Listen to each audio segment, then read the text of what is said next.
नमस्कार, मुंबई के शिवाजी पार्क से मैं Sohit Mishra city express show लेकर आपके सामने हाजिर हूं। और शो में हम सबसे पहले आपको इस लोकेशन के बारे में ही बताते हैं। दीपावली से पहले आप देख सकते हैं कि किस तरह से शिवाजी पार्क को सजाया गया है, हर तरफ रोशनी की गई है और इसलिए आज का शो हम आपके लिए यहीं से लेकर आ रहे हैं। शो में सबसे पहले बात करेंगे हम उत्तर प्रदेश की, क्योंकि कांग्रेस महासचिव प्रियंका गांधी ने आज योगी आदित्यनाथ के गढ़ में जमकर हुंकार भरा।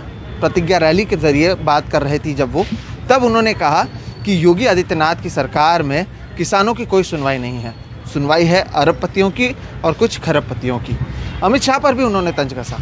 उन्होंने कहा कि अमित शाह ने कहा था कि दूरबीन से ढूंढने पर भी अपराधी नहीं दिखते हैं, जबकि उनके ठीक बगल में अजय मिश्रा बैठे हुए थे। ऐसे में अमित शाह को दूरबीन की नहीं बल्कि चश्मे की ज़रूरत है। देखिए रिपोर्ट। कांग्रेस महासचिव प्रियंका गांधी यूपी के मुख्यमंत्री योगी आदित्यनाथ को चुनौती देने रविवार को उनके गढ़ गोरखपुर पहुंची। पार्टी की प्रतिज्ञा रैली में प्रियंका गांधी ने आरोप लगाया कि योगी गुरु गोरखनाथ की शिक्षा के विपरीत अपनी सरकार चला रहे हैं। आप किसी भी वर्ग को लीजिए, दलितों को लीजिए, बुनकरों को लीजिए, पिछड़े वर्ग को लीजिए, कोई भी गरीब हो, अल्पसंख्यक हो, ब्राह्मणों के साथ भी भयंकर शोषण हुआ है। गुरु गोरखनाथ जी के विचारों से ठीक विपरीत योगी आदित्यनाथ जी का शासन चल रहा है। प्रियंका ने कहा कि बीते 4.5 साल में योगी सरकार ने कोई काम नहीं किया। केंद्र की मोदी सरकार भी उनके निशाने पर रही। सारी संपत्तियां इन्होंने बेच डाली हैं। कांग्रेस ने रेलवे बनाए, हवाई अड्डा, सड़कें, सब कुछ आपको बना कर दिया। एक एक करके सारा बेच रहे हैं। कहते हैं कि 70 सालों में क्या किया। मैं कहती हूँ कि 70 साल की मेहनत इन्होंने 7 सालों में गंवा दी है। प्रियंका गांधी ने दोहराया कि सत्ता में आने पर कांग्रेस सरकार किसानों के पूरे कर्ज माफ कर देगी। उनकी सरकार 20 लाख सरकारी नौकरियां देगी। ठेके पर काम करने वालों को नियमित किया जाएगा। महिलाओं के लिए बस यात्रा मुफ्त होगी। बीमारों का 10 लाख रुपए तक का इलाज मुफ्त होगा। इस मौके पर प्रियंका गांधी ने यूपी को अपराधियों से मुक्त करने के गृह मंत्री अमित शाह के दावे पर भी सवाल खड़े किए। गृह मंत्री हैं, वो कह रहे थे कि अब उत्तर प्रदेश में अपराधियों को ढूंढना पड़ता है तो दूरबीन की जरूरत पड़ती है। लेकिन उनके साथ में कौन खड़ा था? उनके साथ में कौन खड़ा था? उनके साथ अजय मिश्रा टेरी खड़े थे जब वो ये कह रहे थे। मैं कहना चाहती हूँ, दूरबीन छोड़िए, चश्मे लगाइए। आपके साथ मंच पे खड़े होने वाले के बेटे ने किसानों के साथ क्या अत्याचार किए हैं, उसके खिलाफ कार्रवाई करिए। यूपी विधानसभा चुनाव में अब महज 4 महीने बाकी हैं।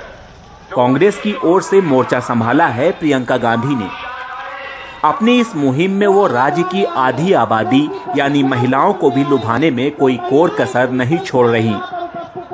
Bureau report, NDTV India. Delhi की सीमाओं पर पिछले 11 महीनों से किसानों का प्रदर्शन जारी है। इस बीच दिल्ली पुलिस ने अब गाजीपुर बॉर्डर और टिकरी बॉर्डर के कुछ हिस्सों से बैरिकेडिंग लगभग हटा दी है।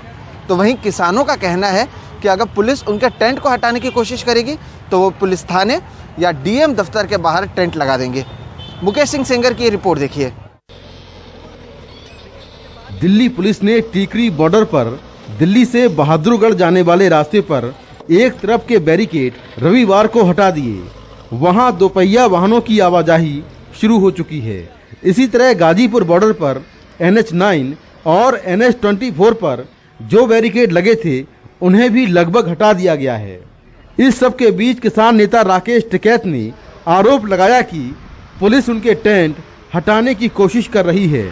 अगर ऐसा किया गया तो वो डीएम दफ्तरों और थानों में टेंट लगा लेंगे। उसमें ये है कि यहाँ प्रशासन का ये पता चल रहा है कि छेड़खानी कर रहा है। यहाँ पे जो टेंट लग रहे हैं उनको जेसीबी जाकर उखाड़ने की कोशिश कर रहा है। भाई वो यहाँ पे उखाड़ेगा तो गांव वाले अपना मंडी में तो धान और वो फसल बिक नहीं रही, अपना थानों में डीएम के वहां पे लगाओगे, टेंट अपना वहां पे लगा लेंगे। हालांकि पुलिस का कहना है कि राकेश टिकैत के आरोप गलत हैं। किसान पिछले 11 महीने से दिल्ली की सीमाओं पर बैठे हैं। सुप्रीम कोर्ट ने कई बार कहा कि सड़कों को बंद कर लोगों को परेशान करना ठीक नहीं। इस पर किसानों ने कहा कि सड़क उन्होंने नहीं बल्कि दिल्ली पुलिस ने बंद की है। दिल्ली पुलिस का जवाब है कि सड़क पर किसान बैठे हैं, लिहाजा सड़क पुलिस ने बंद नहीं की है। रास्ता आप देख के आइए, एक गाड़ी का रास्ता खोला है छोटा सा, उसमें गाड़ी एम्बुलेंस तो पहले भी निकलती थी, एम्बुलेंस या छोटी गाड़ी निकल रही है, रास्ता खोल दें, ये हमें क्या परेशानी है। लेकिन सुप्रीम कोर्ट कह रहा है कि सड़क पर बैठना ठीक नहीं है, दूसरों को परेशानी होती है इससे। अच्छा जाए कहाँ हमको जगह दो, कहाँ जगह देंगे हम? यहाँ सड़कों पर तो हारे बारी पड़े हैं, कोई रह के तो देखो सड़कों पर। कुल मिलाकर बैरिकेटिंग हटाने के बाद भी अभी सड़कों पर आवाजाही शुरू नहीं हो सकी है। किसान कहते हैं कि वो अब दिल्ली जाएंगे। पुलिस का कहना है कि अगर कोई जबरन दिल्ली आया तो पुलिस उससे अपने तरीके से निपटेगी। नई दिल्ली से कैमरामैन मोहम्मद मुरसलीन के साथ मैं Mukesh Singh, NDTV India. Drugs case मामले में आरोपों में घिरे एनसीबी के जोनल डायरेक्टर समीर वानखेड़े और महाराष्ट्र के कैबिनेट मंत्री नवाब मलिक के बीच विवाद गहराता जा रहा है। नवाब मलिक लगातार नए आरोप और नए खुलासे कर रहे हैं और जवाब देने के लिए समीर वानखेड़े का पूरा परिवार मैदान में है। इस सिलसिले में समीर वानखेड़े की पत्नी क्रांति रेडकर ने आज केंद्रीय मंत्री और आरपीआई के अध्यक्ष रामदास आठवले से मिलने पहुंची। आठवले ने मुलाकात के बाद कहा कि समीर का परिवार दलित समाज से आता है और उन्हें जानबूझकर फंसाया जा रहा है। आठवले ने साफ किया कि उनकी पार्टी समीर वानखेड़े के साथ है। इससे पहले क्रांति रेडकर ने सीएम उद्धव ठाकरे को राज्य के मंत्री नवाब मलिक के खिलाफ चिट्ठी लिखी थी और उनसे मिलने का वक्त मांगा था। नवाब मलिक लगातार ये आरोप लगा रहे हैं कि समीर वानखेड़े दलित नहीं हैं, मुस्लिम हैं और फर्जी सर्टिफिकेट के जरिए उन्होंने नौकरी पाई है और एक गरीब का हक मारा है। नवाब जी ने समीर वानखेड़े के ऊपर आरोप किए हैं, उनके कास्ट सर्टिफिकेट के आरोप किए हैं। आज हम इधर आए हैं, उन्होंने कहा ये दुर्भाग्य है कि इतने बड़े नेता एक दलित की सीट छीन रहे हैं। इनको बहुत समझ है, ये बहुत बड़े नेता हैं, उनके हाथ से ऐसा गलत काम कभी नहीं होगा। सब सबूत देखने के बाद उनको ये विश्वास हो गया कि हाँ ये लोग सच बोल रहे हैं। और नवाब जी रोज आप जो बोलिए, मालदीव्स का आरोप बोलिए, पैसे लेने का आरोप बोलिए, ये पैसे की सेटिंग दुबई में हुई, उसके सारे आरोप आज तक कास्ट सर्टिफिकेट से लेके मैरिज सर्टिफिकेट से लेके हर एक आरोप उनका झूठा साबित हुआ है। और ज्ञानेश्वर वानखेड़े ने मुझे पूरे पेपर दिखाए हैं और उन्होंने बताया है कि भाई उनके जो बीबी है वो मुस्लिम कम्युनिटी के है, हमने शादी सहमति से की है और मैं मतलब बाबा साहब का अनुयायी हूँ और रिपब्लिकन पार्टी ऑफ इंडिया की तरफ से मैं नवाब मलिक जी को बताना चाहता हूँ कि भाई हमारे समीर वानखेड़े और उनके फैमिली को बदनाम करने का षड्यंत्र आपने रोकना चाहिए। आपने एनसीपी के प्रवक्ता पद का नाजायज फायदा उठाया है और आप जानबूझकर मतलब ये फैमिली को बदनाम कर रहे हैं, तो आप एक दलित अधिकारी पर इसी तरह का आरोप लगाना ठीक नहीं है। बजरंग दल की ओर से मुंबई के ऑडिटोरियम को मिले धमकी के बाद stand up comedian Munawar Faruqui ने मुंबई के अपने शो रद्द कर दिए हैं। एनडीटीवी से उन्होंने बातचीत करते हुए कहा कि उन्होंने अपने शो में कभी किसी धर्म का अपमान नहीं किया है। इसके अलावा उन्होंने ये भी कहा कि उन्हें सबसे ज़्यादा बुरा अपने दर्शकों के लिए लग रहा है क्योंकि वो 1 महीने पहले टिकट खरीदते हैं। काफ़ी आपके अगेंस्ट हैशटैग चलाए गए, ट्रेंड बनाया गया, यहाँ पर आया, कहा गया, आपको कब समझ में आया? क्योंकि हमने देखा इससे पहले भी क्या कुछ हुआ, लेकिन फिर वापस एक ही चीज़ वापस से दोहराई जा रही है।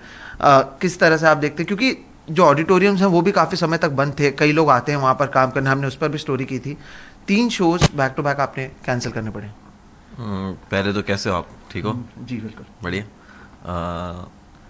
ये सैड है, ये काफ़ी सैड है ये चीज़, बट कहीं ना कहीं मुझे लगता है कि क्या गलत अगर मैं इसको कहूँ भी कि ये गलत हो रहा है तो आई थिंक अभी बहुत सारी चीज़ें गलत हो रही है। तो ये बड़ी बात ऑडियंस के लिए है क्योंकि आज ऐसी चीज़ है कि 1500 लोग अगर 3 दिन तक 500 लोग प्लान कर रहे हैं कुछ, और एक एक महीने पहले टिकट्स खरीदे हुए, तो they are very excited, they have plan, excitement, ये वो। तो एक तो आप यंग जो यूथ है उसको डिसअपॉइंट करते हो, ऐसा कुछ करते हो, तो मुझे सॉरी फील हो रहा है, मेरा मन कर रहा है मैं एक एक जो टिकट खरीदा उसको जाके सॉरी बोलूँ कि शो कैंसिल करना पड़ा ये वो। बट ये एक सैड रियलिटी है, और इसके साथ बहुत सारे लोग रह रहे हैं इंडिया में, और बस वही है कि ये गलत इसलिए है क्योंकि किसी इंसान को काम करने से रोकना और उस पर इल्ज़ाम ये लगाना कि वो जो काम कर रहा है उसमें ये कर रहा है, तो वो बिल्कुल गलत है। क्योंकि मैंने मेरे अरेस्ट के बाद से जब मैं बाहर आया तब से मैंने 50+ शोज़ किए ऑल ओवर इंडिया, और सारी सिटीज़ में, और अच्छे बड़े ऑडिटोरियम शोज़, जहाँ पे परमिशन है वहाँ पे ऑडिटोरियम शो, जहाँ पे परमिशन लोगों की गैदरिंग की नहीं है वहाँ पे हम लोगों ने सोशल डिस्टेंसिंग वाले लिमिटेड सीट्स जो 100 के बिलो कैपेसिटी है उस तरह के शोज़ किए, और 90% of the show ends with a standing ovation. People are loving it, and you know कि ऑडियंस जब आती है थिएटर में या ऑडिटोरियम में या कुछ भी देखने, वो ऑडियंस फर्क नहीं पड़ता कौन सी कम्युनिटी से क्या है, they all mix there, they laugh together, they have fun, entertainment है जो लोगों को जोड़ता है। तो मुझे लगता है कि लोग वो चीज़ मिस कर दी है ये शोज़ कैंसिल होने की वजह से। और मेरे शोज़ में ऐसा कोई भी किसी के धर्म के बारे में किसी तरह की कोई ऐसी टिप्पणी है ही नहीं, क्योंकि लोग जो इतना प्यार भेजते हैं, लोग इतना सपोर्ट करते हैं, तो एक सही चीज़ है कि लोग गलत चीज़ को भी सपोर्ट करते हैं, अच्छी चीज़ को भी सपोर्ट करते हैं। सिटी एक्सप्रेस में फिलहाल वक्त है एक ब्रेक का। ब्रेक के बाद आपको बताएंगे कि किस तरह से है दिल्ली के बाज़ारों में दीपावली की रौनक।